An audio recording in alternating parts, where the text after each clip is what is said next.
Today we will be transfecting DLD-1 cells obtained from ATCC. We will be using a transfection kit manufactured by Altogen Biosystems. In this tutorial, we use a 24-well plate. Transfections can be scaled up or down based on plate surface area as described in the corresponding transfection protocol, which can be found at altogen.com.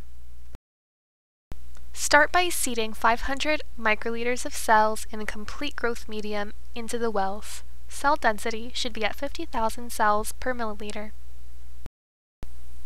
Incubate the cells for 12 to 24 hours before transfection at 37 degrees Celsius in a humidified carbon dioxide incubator.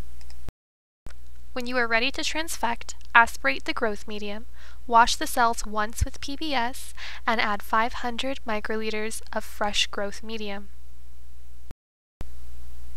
To prepare transfection complex, mix 40 microliters of serum-free medium, 5.5 microliters of transfection reagent, and either 750 nanogram of DNA or 30 to 50 nanomolar siRNA or microRNA.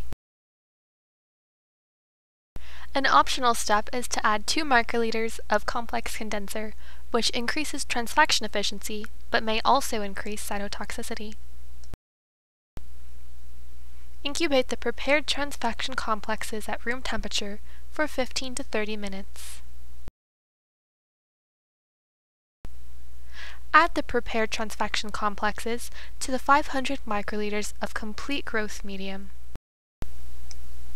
Once you have treated all appropriate samples, incubate the cells at 37 degrees Celsius in a humidified carbon dioxide incubator. Assay for phenotype or target gene expression 48 to 72 hours post-transfection. Here is a Western blot validation of our transfection reagents. DLD-1 cells were transfected with either GAPDH DNA, which resulted in an overexpression as compared to non-treated cells, or GAPDH siRNA, which resulted in partial silencing. Thanks for watching our tutorial. For more information or products, visit us at altogen.com.